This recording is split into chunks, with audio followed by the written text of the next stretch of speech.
I'm RC Sproul Jr., and as far back as I can remember, I've had a profound interest in economics and in the Bible. In my circumstances now, I'm not just a person interested in these things, but I'm also a husband and a father. Now, the reality is that how my family handles economics is not fundamentally different from the world around us. That we economics distinguish between the big picture economics and little picture economics, and what they often miss is that the principles that apply in the little picture have to apply in the big picture. Now, you don't have to have a large family like my family size to be interested in economics. All you have to desire to do is to do what any scientist does, which is to think God's thoughts after him. Economics is a scientific study of how God ordered the world. Now, many of us are turned off by economics because it's often presented in a dismal and dreary kind of mathematical way. But my hope is through this study that we're going to come to understand some basic biblical economic principles that are going to make us better stewards of all that God has placed in our command. I want us to not be afraid. In fact, I want us to be excited because we have the opportunity to manifest the glory of God as we study His world in economics. The first and most basic economic principle that we really need to grasp is simply this: God owns everything. When we open up our Bibles to the very first page, we read these words: "In the beginning, God created the heavens and the earth." Now, the church has always taught that God's creation is ex nihilo, out of nothing. And that means that there isn't an existing world that God merely reshaped, but rather there was God and nothing else, and God speaks all of reality into existence. Now that means, and that this is a demonstration of God's sovereignty on two spheres. That is, one, it demonstrates His sovereign power. Can you imagine being able to speak and whatever comes out of your mouth happens necessarily? That's the power that God has. But it also affirms God's sovereign authority, that because He made it, it's His to do with as He pleases. He tells us this about man throughout the scriptures, that He will have mercy on whom He will have mercy, that the potter has authority over the clay. God is a God who rules over His creation. Now, the creation in God's mind has a particular goal. That goal first is to make manifest His glory, which means we can learn things about who He is by looking at the creation. We learn that He's sovereign, as we've already covered. We learn that God not only creates the world, but that He governs the world. He exercises providence over the world. And He does this typically in and through what we call natural law, that are not laws of nature separate from God, but it's what God ordered the world to be like.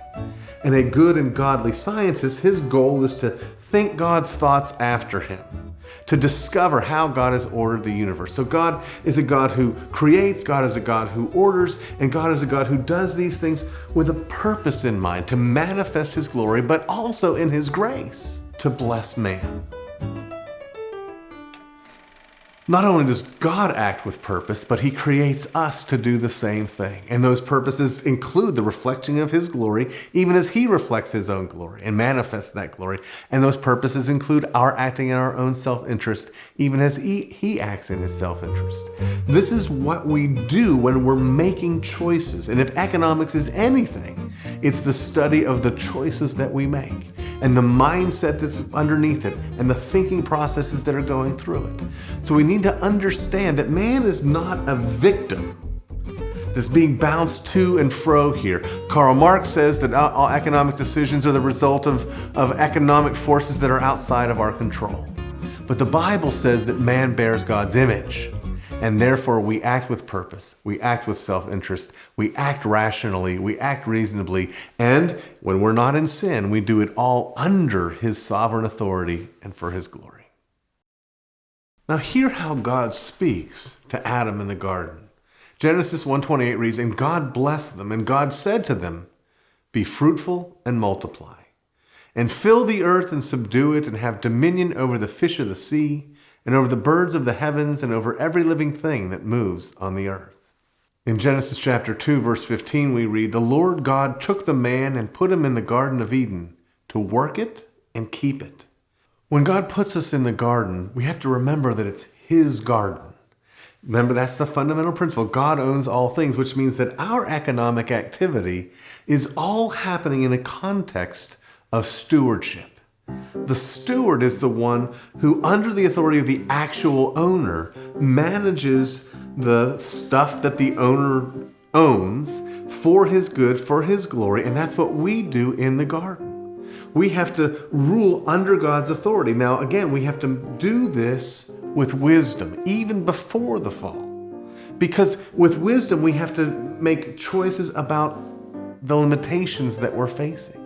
There are still, even without the fall, only so many hours in the day. There's only so much we can do. And you can see this manifested in one of the first things that Adam does that is both economic activity, it's scientific activity, it's stewardship activity, and that's when he's called to name the animals.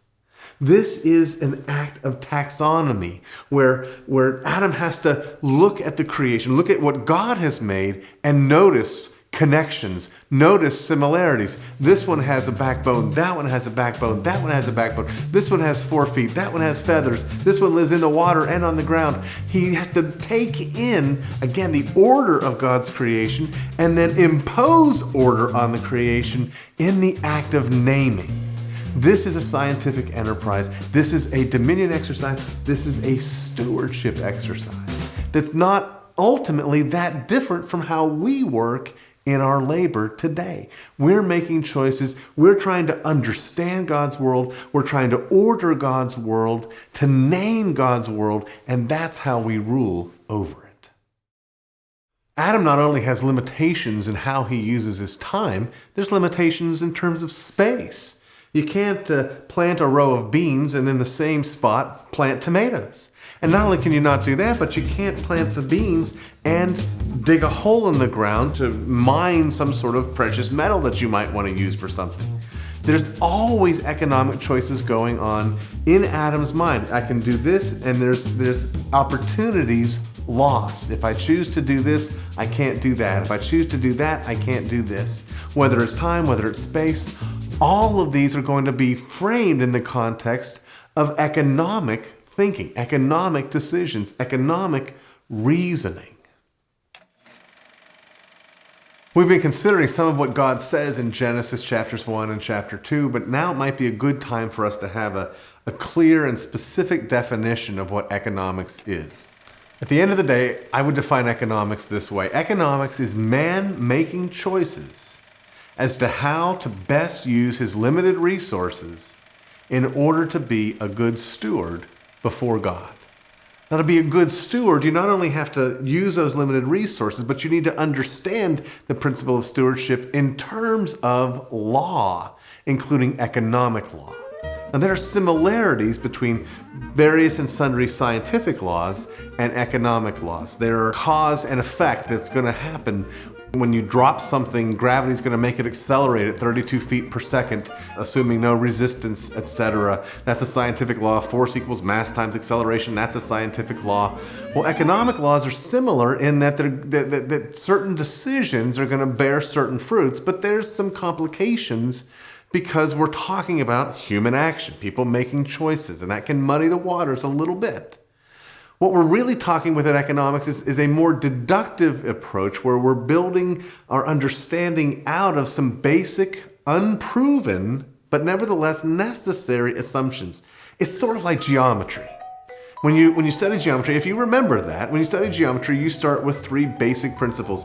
You have a point, you have a line, you have a plane. And out of those 3 basic principles, which can't be proven, you can build triangles, you can build squares, you can build circles. And out of those things, you can build bridges. Now here's these abstract things that don't have proofs, and not only that, there aren't any actual perfect points, perfect lines, perfect circles, perfect planes in nature. But if you want to build a bridge, you need to build it upon the foundation of these geometry principles. Well, the same thing is true in how we understand economics. We have some basic economic rules that we have to understand in order to act with wisdom. Here's a simple one. If you distort, inflate, or water down your money supply, the old money that was good is going to disappear. It's going to get hoarded. That's called in economics Gresham's law. Bad money drives out good money. That's just one example. Another application of these economic laws that are sort of like geometry in our lives is a critical one, is the division of labor. Division of labor, which by the way is reflected in 1 Corinthians chapter 12 with the church being the body of Christ and the hands and the feet and all of that. In the division of labor, what we see is an increase in productivity when we divide up the work into specific callings.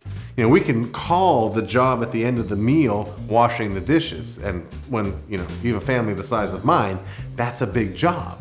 But it's actually multiple jobs. We've got to clear the dishes. We've got to rinse the dishes. We've got to wash the dishes. We've got to dry the dishes. And then we've got to put the dishes back away.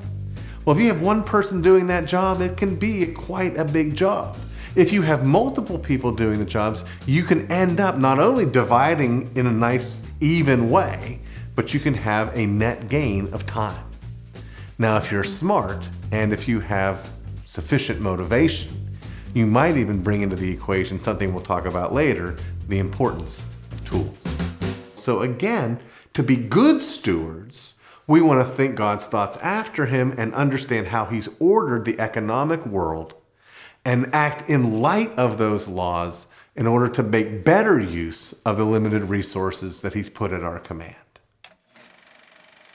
There's a reason why the Bible is quick to show us some of the consequences of our foolish economic decisions, because those economic decisions are always going to impinge on issues of morality. Happy to confess that the Bible's not an economic textbook.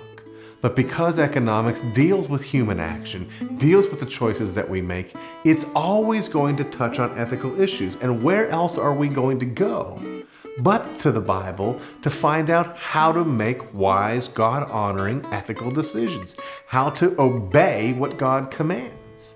So you're going to have the Bible again touching on economic issues because it touches on ethics. It's going to touch on ethics because it deals with human behavior. So they all tie together in the end, such that we do come and understand that economics is not something that you can rightly understand apart from the Word of God, which also tells us, by the way, that it equips us for every good work. Our work is a good work, which means the Scripture is going to equip us for making wise, God-honoring, obedient economic decisions. So why study economics? Well, at the end of the day, one of our motives is our own obedience. God gave the cultural mandate in the garden, and we're the children of Adam and Eve, and that mandate abides on us. And so we're called to submit to that, to obey that, and to do that, we have to understand it. We have to understand some basic economic principles.